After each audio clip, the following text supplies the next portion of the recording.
Vamos lá, então, para a página 61. Vamos falar um pouco das falácias. Quem que falou aí comigo que queria fazer direito? Quem quer fazer direito? A Esther Eu quer. quero, Daiane. Quem quer? Maria Vitória? Aham. Que legal, velho. Então, aí, Maria Vitória, já que você quer fazer direito, essa matéria é super importante. E com certeza, quando você estiver lá na sua faculdade de direito, você vai estudar a lógica aristotélica, tá? Aquela questão de verdade e validade é estudado no curso de direito. E você vai estudar sobre as falácias. As falácias são bem interessantes, gente, que ela vai mostrar para nós como que um advogado ele tem que, por exemplo, que agir para que ele não seja enganado. Então, aqui vai mostrar quais tipos de argumento que são utilizados para tentar, vamos dizer assim, convencer o juiz ou o advogado de alguma forma. Tá? Então, vamos prestar atenção. Vamos aí na página 61. Falácias. Uma forma incorreta de construir argumentos aparentemente lógicos. Aparentemente, vocês vão observar que, mas não tem muita coisa errada aqui, mas você vai observar que esses argumentos não foram construídos corretamente. Então, Maria Vitória, começa lendo para nós, fazendo favor. Tá bom, Daiane.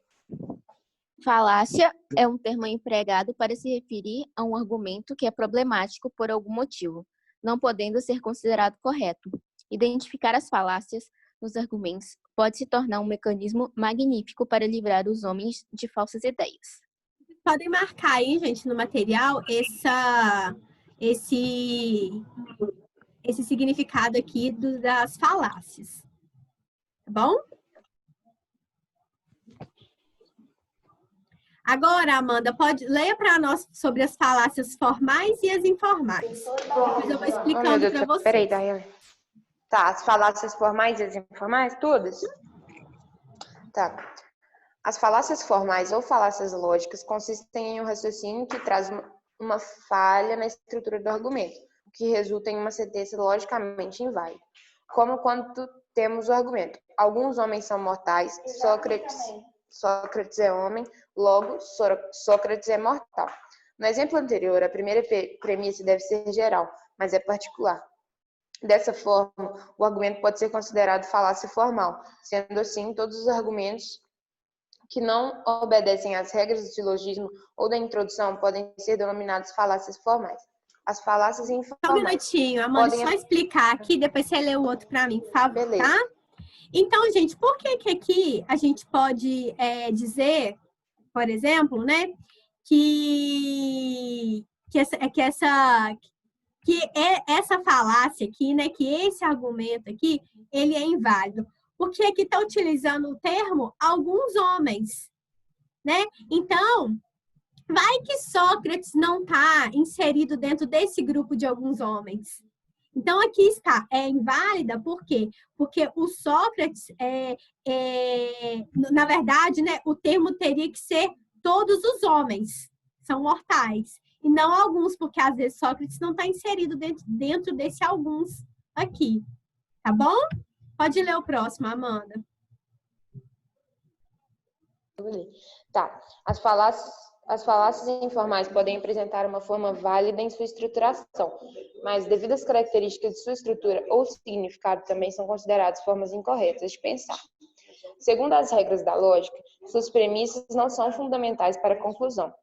Elas se apoiam em outras bases, por exemplo, psicológicas, para levar a uma conclusão. Dentre as falácias informais... beleza. Só um minutinho. Então, vamos lá. Nós vimos, então, que aquela falácia formal não era aceita porque ela não generalizou os homens, ela pegou alguns homens. Aqui nós vamos ver alguns argumentos utilizados, tá? Por muitas pessoas que tentam driblar, por exemplo, a justiça ou os advogados, que são utilizados para tentar convencer. Então, a primeira falácia aí, que é chamada de informal, ou falácias que são ligadas a esse aspecto do convencimento psicológico seria o seguinte, ó, o apelo à piedade. Então, o apelo à piedade, ela tem como foco o quê? Apelar para misericórdia, para piedade, tentar convencer o interlocutor que aquele argumento seja catado. Então, olha aqui o exemplo, ó. Senhor delegado, meus filhos dependem de mim para sobreviver. Por isso, o senhor não pode me prender. Então, ela foi um apelo o quê? A misericórdia. Ou seja, a pessoa, às vezes ele vai ter dó, piedade, misericórdia de mim e vai... E ela usou essa forma de apelo. Tá vendo? Agora, vamos lá. Apelo à ignorância. Tem foco a ignorância ou... Tem como foco a ignorância ou não conhecimento sobre algum assunto para que a conclusão seja aceita como verdadeira. Então, gente, quando a gente fala de ignorância, não é da pessoa ser ignorante, ser rude, ser grosseiro, não. A gente está falando de falta de conhecimento, tá? De falta de estudo. Então, ó, por exemplo, o investigado não tem um álibi, ou seria uma prova, algo que mostre que é. Então, ó, o investigado não tem um álibi que o inocente, logo é culpado. Ou o investigado não tem um álibi que o condene, logo é inocente. Então, o que acontece? É quando tenta argumentar de forma que leve à ignorância, ou seja, a falta de conhecimento. Tá dando para compreender, gente? Sim? Tá. Tá. Tá, vamos lá então. Agora o apelo à força. Esse aqui, ó, já fala do seguinte. Tem como foco uma coerção psicológica sobre o interlocutor, de modo que o force a aceitar a conclusão como verdadeira. Então, o que acontece, gente? Isso aqui acontecia muito, vamos dizer assim, na era do absolutismo, né? Em que os reis tinham poderes absolutos e concentrados em suas mãos. Então, o que acontecia? Todos aqueles que não seguirem o decreto do rei serão condenados. Então, o quê?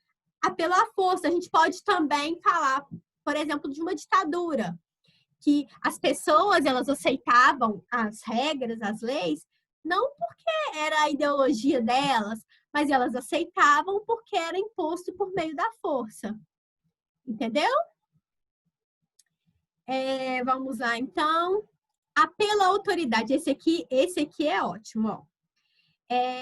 Tem como foco a autoridade ou o prestígio de alguém, para fazer com que a conclusão seja aceita como verdadeira, mesmo que tal autoridade não tenha conhecimento específico sobre o assunto. Mesma coisa de falar assim, ó, vocês virarem para os pais e falar assim, nossa, amanhã vai chover, porque a Daiane falou. Será que eu sou autoridade nesse assunto? Óbvio que não. Não sou meteorologista. Entendeu? Eu posso ser, por exemplo, uma pessoa que estudou, fez a faculdade, estou apta a dar aula. Mas isso não significa que eu sou uma autoridade no assunto. Né? Igual um priminho meu falou assim um dia desses. Um dia desses, não, já tem uns 2 anos. Eu falei assim, estavam 2 primos meus, crianças. Eu falei assim, me dá a mão pra gente atravessar a rua. Aí meu priminho, nossa, falou assim com a prima dele, nossa, Esther, vamos dar as mãos mesmo para Daiane, porque ela é professora. Eu falei assim, tem a ver a professora com a questão do trânsito. Mas então eu não sou autoridade no trânsito, tá entendendo? Vocês estão conseguindo compreender? Então, é o quê? É quando se utiliza de alguma autoridade, mas não autoridade relacionada ao assunto. Igual tá falando aqui, ó. Platão, um dos mais importantes filósofos, afirmou que a alma se divide em 3 partes. Logo, isso é verdade. Gente, Platão não era autoridade nesse assunto, tá? Isso aí essas coisas, muitas delas nem são explicadas ainda. E outra coisa, ó, este carro é o melhor de sua categoria. Assim disse Ronaldo Fenômeno em um comercial de TV. Ô, gente, ou seja, o Ronaldo ele é muito bom, pelo menos era, né? Bom de bola, mas ele não era mecânico, ele não era engenheiro para saber, né? Engenheiro de como é que posso falar? Automobilismo, sei lá. Ele não era doutor nessa área para poder ser considerada sua fala, entendeu? E por último aqui, tem como foco a desvalorização da pessoa. Da pessoa para fazer com que a conclusão seja aceita como verdadeira. Então, o exemplo, ó, o senhor deputado não pode estar falando a verdade. Como podemos confiar em um homem que já mentiu outras vezes? Então, gente, esse é um argumento utilizado contra a pessoa, ou seja, contra principalmente um erro, né, do sujeito. E essa questão de falácia é muito interessante. Falando de novo do Henri Galho, que é um filósofo, ele mora na Espanha, ele é brasileiro, que mora na Espanha. Ele falou que alguns líderes mundiais, né, os presidentes, no mundo, não falando que no Brasil não tá, no mundo, e jornalistas, eles utilizavam de argumentos falaciosos. O que seria isso? Eles falavam assim, nossa, mas a dengue matou muito mais, matou não sei quantos mil a mais do que o coronavírus. Muita gente morre nos Estados Unidos por exemplo, de queda da escada do que do coronavírus em si. Então, utilizava de argumentos que muitas vezes não eram verdadeiros para tentar justificar argumentos que eram mentirosos. E isso é chamado de falácia. É quando se utiliza um argumento, um exemplo, muitas vezes mentiroso, para tentar justificar o que a pessoa está querendo defender. Entendeu? Alguma dúvida sobre isso? Não. Não? Então, gente, vamos fazer o seguinte. Depois eu vou mandar o link para vocês. Eu posso mandar até no grupo mesmo, sobre esse vídeo que eu assisti sobre as falácias. Eu não vou colocar aqui na aula, porque o que aconteceu com o vídeo meu? Eu compartilhei um vídeo do YouTube e salvei a minha aula no YouTube, né? Compartilhei na hora da aula. Aí o YouTube excluiu a minha aula, né? Excluiu o meu vídeo do meu canal. Quê? Hã? Mas por quê? Vocês nunca ouviram falar, não? Diz que se você fizer assim, fizer propaganda de algum produto, Ah, sim. utilizar alguma música, alguma coisa assim do tipo, o YouTube pode te excluir, pode excluir o seu vídeo. Ah, tá, sei. Por isso que eu não vou nem compartilhar com vocês aqui agora. Mas então, já que a gente terminou esse pedacinho aqui,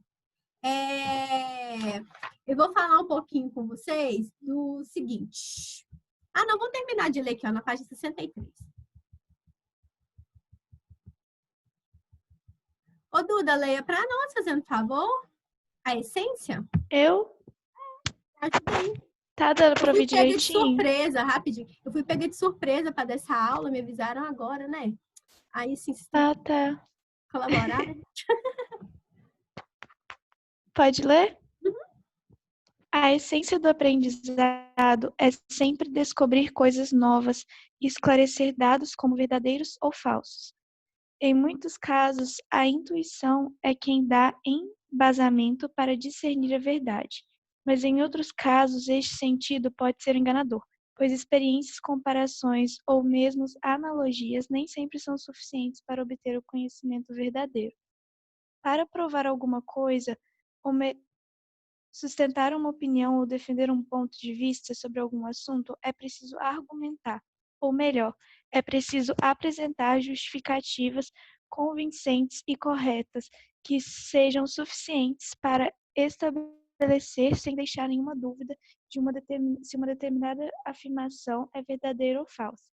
Assim, surge a lógica, tratando da validade ou não de argumentos e corrigindo o pensamento como objetivo de atingir a solução desejada. A lógica é uma base auxiliadora em todo aprendizado. Ela está presente nas conversas informais, na leitura de jornais e revistas, no sistema escolar e na vida em sociedade. Um certo domínio na lógica é necessário ao desenvolvimento da capacidade de distinguir entre um discurso correto e incorreto, na identificação de falácias, no desenvolvimento da capacidade de argumentação, compreensão e crítica de argumentações e textos. Obrigada, Duda. Gente, então, essa noção que é bem interessante, essa noção que a gente deve ter se os argumentos são válidos ou inválidos. Eu imagino, eu nunca perguntei isso, mas eu imagino que quem é militar, no curso, né, para ser militar, deve estudar sobre as falácias também, porque para a pessoa não ser levada, não ser induzida ao erro, né? Porque eles apelam de tantas maneiras, principalmente, eu imagino, o apelo à piedade, né? Porque as pessoas tentam comover o outro, a ter pena, a ter piedade, a ter dó. E eu acho que eu não serviria para ser, por exemplo, eu acho, para ser polícia. Porque eu acho que eu não sei, acho que eles iam me enganar, sabe? Eu acho. Eu acho que às vezes ia estar falando mentira e eu ia ser enganada. Mas, gente, encerrando essa parte aqui, vamos voltar lá então para o capítulo 2, para a gente falar um pouquinho da pseudociência. Lá na página 26. Eu vou interromper o compartilhamento aqui. E vou lá, e deixa eu abrir o Bernoulli aqui lá no capítulo 2, tá? Tá bom.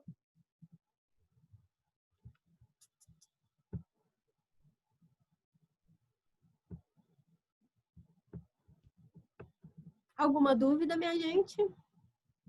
Nenhuma, Daiane. Nenhuma?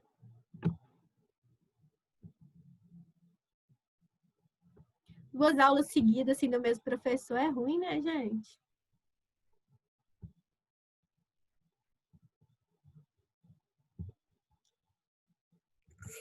Com você não é não, Daiane. Ah, mas assim, eu não tava assim, esperando, né, que eu ia dar aula, fiquei sabendo quase que agora. Mas tá bom, a gente vai trocando as ideias, tá? Deixa eu só voltar aqui. Nós vamos trocando umas ideias. Vamos lá, então.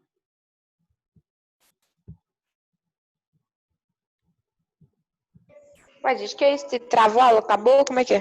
Não, peraí, eu tô... Calma, essa Amanda é afobada. Eu só tô... Amanda ligado 220. Eu só tô abrindo, Amanda, o capítulo 2 pra gente voltar. Porque eu já acabei... Agora eu acabei a matéria da apostila. Eu vou voltar um pouquinho na matéria. Presta atenção, Amanda. Presta atenção. Como eu achei... Daiane, eu vou prestar atenção em você. Como eu achei que existia a possibilidade de semana que vem a gente ficar sem aula, porque vocês sabem que quando na semana de prova reduz o horário. Aí o que eu fiz? E você já deu 2 aulas hoje. Então, aí o que eu fiz? Eu terminei a matéria da apostila, certo? Já fiz a revisão, só que faltou um pouquinho para a gente falar sobre esse texto, que eu falei que se desse a gente voltaria. Mas é da revisão, né? Aí agora é da revisão. Ah, manjei. Manjou? Entendeu? É por isso que eu adiantei primeiro a matéria, aquela matéria lá, que eu fiquei com medo de ficar sem dar ela. E agora eu vou voltar um pouquinho para esse texto, que eu acho ele fantástico. Beleza? Você foi certíssima, Daiane. Então vamos lá. Página 26. Gente, ciência e ceticismo. O que acontece? Muitas pessoas, às vezes, ficam indagando, perguntando, né? Por exemplo, você já ouviu sobre o novo tratamento de dor de cabeça, do novo vírus de computador que espalha pelo celular. É uma nova teoria por exemplo, do Einstein. Uma nova teoria, não, né? É uma comprovação de que a teoria do Einstein teria sido foi errada. Vamos ver o que mais. Um método de leitura. Então, sempre estão surgindo coisas novas, né? Assuntos novos. E para a gente aqui, o que vem trazer esse texto é como que a gente sabe se essas coisas que estão surgindo, se elas são realmente eficazes para o tratamento. A gente estava discutindo sobre... Eu estava falando com a minha tia sobre alguns medicamentos que alguns médicos têm passado para a pessoa que acha, que acha não, a pessoa que está com coronavírus, que a gente sabe que não tem a vacina ainda. Mas aí a minha tia falou assim, eu até anotei aqui no meu caderno o nome de 2 medicamentos que saiu lá na internet, que o cara tomou e foi bom. E foi bom para ele. Aí ela anotou o nome. Existe comprovação da eficácia realmente desses medicamentos? Não. Porque, gente, nem a vacina não saiu ainda. Não tem um remédio que cura o coronavírus. E às vezes, Daiane, também foi bom para ele, né? Porque em cada pessoa age de um jeito diferente. Exatamente, às vezes foi bom para ele. Não é porque o remédio ele não é específico para tal situação. O médico o cara, né? Igual você falou assim, o sujeito lá usou o medicamento porque o médico passou e foi bom para ele, mas não significa que vai ser bom para todos, visto que não é um medicamento que foi feito direcionado para o coronavírus. Aí tá. Tô falando disso tudo porque eu não sei se eu comentei com vocês que a minha garganta inflamou muito uns dias para trás e eu tive que ir no médico. Aí eu fui até lá no pronto atendimento, no hospital e tal. E o medicamento que o médico me passou foi um antibiótico. E esse antibiótico foi bom porque eu tava, né, com a garganta inflamada e tal. Aí a gente foi ver. O remédio que minha tia tinha anotado era exatamente esse, que era um antibiótico. Porque o antibiótico pode ser que ele... Eu não entendo, né, não é da minha área, mas pode ser que ele mate algum vírus, alguma coisa. Não sei, tá, gente? Eu tô falando bobagem aqui.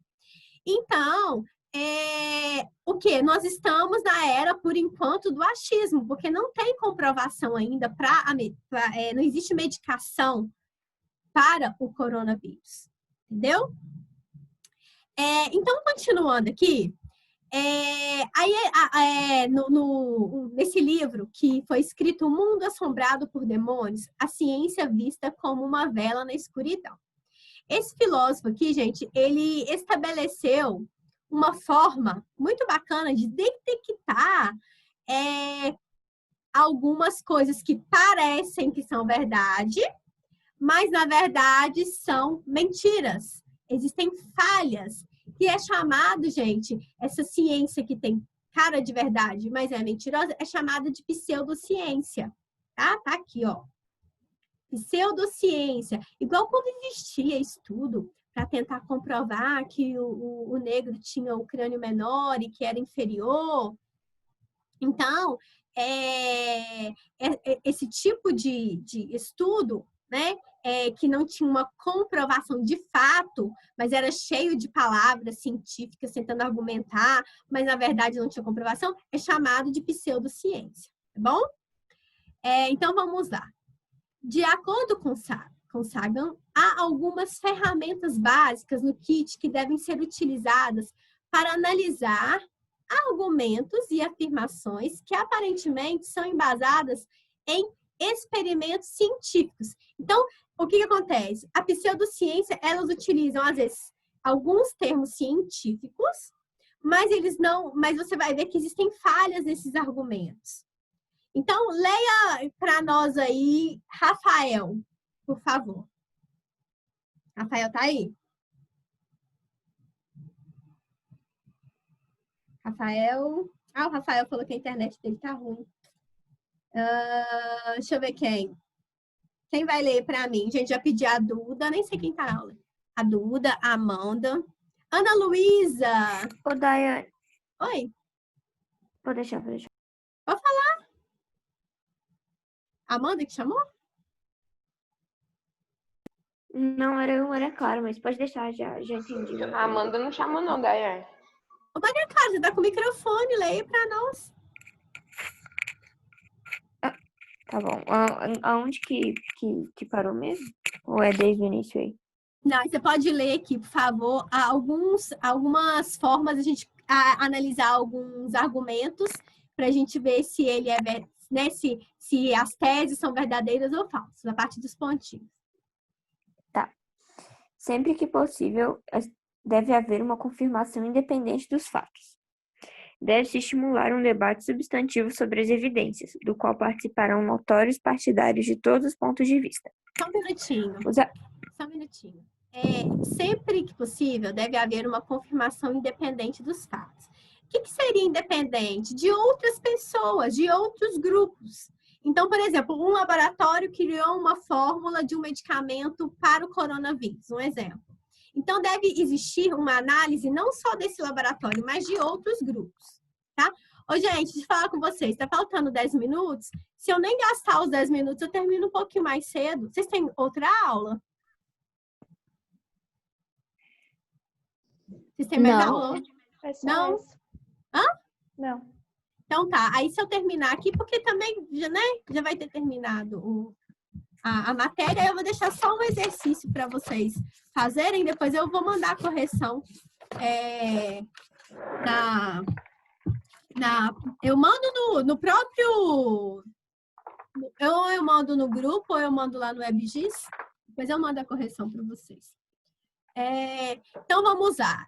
Deve-se estimular um debate substantivo sobre as evidências, do qual participarão notórios partidários de todos os pontos de vista.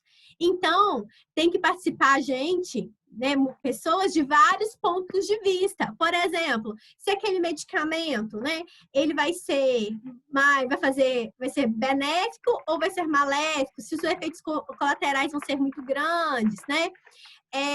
Outra coisa que fala aqui, leia para nós o terceiro pontinho, Maria Clara. Os argumentos de autoridades têm pouca importância. As autoridades cometeram erros no passado, voltarão a cometê-los no futuro. Uma forma melhor de expressar essa ideia é talvez dizer que na ciência não existem autoridades, quando muito é especialistas. E olha que loucura isso aqui. Isso aí a gente viveu esses dias, quando eles falaram, eu não sei se foi uma infectologista que falou que a pessoa que é assintomática, ela não transmite o coronavírus, depois voltaram atrás com essa ideia. Por quê, gente? É uma coisa nova. E essas pessoas, elas cometem erros, tá? Agora eu vou ler o próximo aqui, ó. Deve-se considerar mais de uma hipótese.